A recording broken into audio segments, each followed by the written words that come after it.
Good early afternoon, everyone. Before we get into this early afternoon update, I want to go over a quick synopsis of what we're going to be going over in about a 10-minute update, as my son's in his speech therapy right now. So I've got about 45 minutes, a little bit less, to get this done. So 10 minutes, and then go back out there just to make sure they don't need anything, make sure my son's doing good. He usually does. But as we can see, XRP's at $2.42. We'll take a look at the charts right now and how it looks. We'll take a quick look at the end of this update at B2 Gold and Fortuna Silver Mines, as I promised this morning, because the commodities are moving a little bit. But really, in my portfolio, it doesn't look much different because we were down last week, and now we're basically pairing any losses from last week. So yeah, it's nice to see a little bit of a move, but we've still got some work to do to get out of these ranges. But it definitely looks a lot sweeter than it did last week. We're starting to reverse. Gold's up $33. Silver's up about 2.2%. So it's nice to see this. And obviously with XRP being back over $2.42, we've got a little bit of noise we can try to make. But right now, again, we've paired all losses from the last week or two. But we still need to get over the very critical $2.50. We have made a very strong level, and I was glad to see that Nick validated what I was seeing. Around $1.82, the fair value gap in a longer time frame from like a monthly standpoint. That FVG is a nice solid base right there. So technically, when you get this long of a gap, and I'll go into this in the live tonight. That's something we'll talk about tonight. But this is a good sign right now that we bounce off the pennant flag, that now we've got this gap, and now it looks like a solid base at $1.80 and some change. So we'll go over more of that in the live tonight. So make sure to tune in at 6 p.m. Eastern Standard Time. But right now we're going to breeze through a few things, a couple things we didn't look at this morning. DGB's doing fantastic. We did look at that, and it's over that area of resistance. So if it can hold it, going to be a pretty solid move here in the days to come. It's up about 36% since yesterday, and some of you have sent very nice messages about the fact that you're glad that I did not hesitate in adding more to my DGB bag live on air yesterday when it was at 104. So now some of you were able to capitalize in a very big way in not even just about 24 hours. So I'm glad to see that. And I want to go over a couple things. I think AMP is getting ready to take a move. This side is the other things that I have that are more related to the IS or the IoT for most of them. VELO's on the Stellar blockchain. It's basically like a brainchild baby from XLM. So that's one that I have high hopes for. AMP in its own right, and I like holding it when I feel like it's going to have a big move. And we'll see how it plays out. And then the rest you guys already know about. We'll get into most of those. Actually, that whole page we'll get into tonight at 6 p.m. So if you want a reason to tune in, we'll talk about tonight on the live VELO, AMP, IOTX, Jasmine, and IOST. And with IOST, as promised, I built up to over 220,000 now. When it went down to 005, 004, 006, I think it's still at the 006 something right now. 00678, it's barely moved. Barely moved off of those lows. It's good to see some of crypto. It's nice to look sometimes just to see that it's not just XRP doing it. So, we got to pay attention to the whole market's doing this. Ethereum, if somehow it could get over 3,500 and start pushing up and out, would be a big, big thing. But I got to do the intro real quick. But look at Ethereum, looks like it's building a bull flag. And if this plays out, Ethereum, if it holds 3,500, we're going to be looking for a return rally back up here to about 3,700 is the technical move up.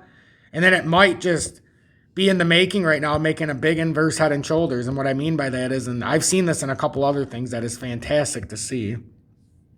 But how it came down, now if it comes up and does something like this, you could definitely have like an inverse head inverse head. I guess it would have to come up here then and then drop. Yeah, so we could have a pretty big move here for Ethereum. Like, even if it's trying to make this inverse head and shoulders, this could even come up like this and then bounce out. I think it would make sense to come up either there, here, and then have a retest. But that's something we'll watch. We'll talk more about this in the live as well tonight.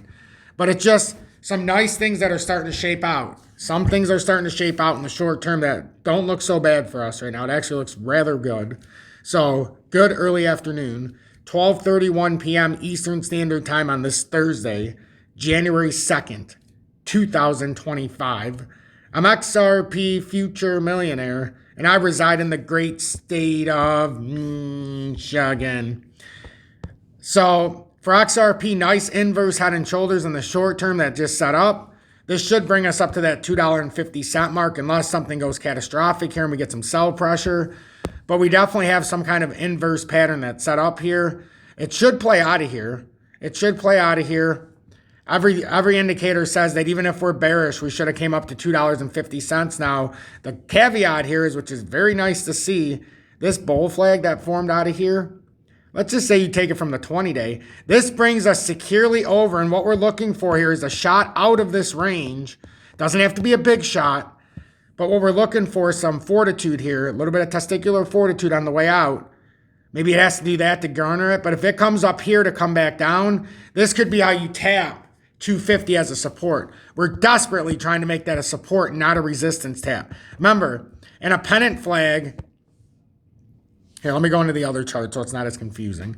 In the pennant, well, yeah, because that's not confusing, right? But the pennant flag, if it breaks out, we're looking at a technical target around $3.51. And the beauty of this would be if you back test, let's say you break out, back test, and then let's just say it breaks. You could even say it breaks out here on the 9th, but I think that would be a little too long. Let's just say it breaks out in the immediate short term. If you do it from here, actually, because we're looking at a breakout, around 70% of the formation is when you would get the breakout or breakdown. So this looks rather well to me. We never made a lower low, which is bullish. We still are in the pennant flag, which is bullish. We made lower highs and higher lows, which forms the pennant flag. We've had 3 hits of support to validate the support structure. We need the 3rd hit on resistance, at least hit it or break through it to confirm the pattern. And it looks like either way, like I said, we have to hit 250, it looks like. Even if it's bearish, you would still have to hit there to confirm the pattern. Even if it's a bearish pennant, which I don't see how this would be, but like we've already made plans in case it breaks down. And fortunately, we don't have to talk the bearish route because we're not at the support structure. See, we only have to talk the bearish side. And if you follow for a good length of time, you'll understand my philosophy. When it's at the support structure, I talk about and I make sure to preface it by saying that the pennant flag is bullish, higher lows and lower highs, very bullish. Until we made a lower low, very bullish. And until the pennant flag broke, very bullish.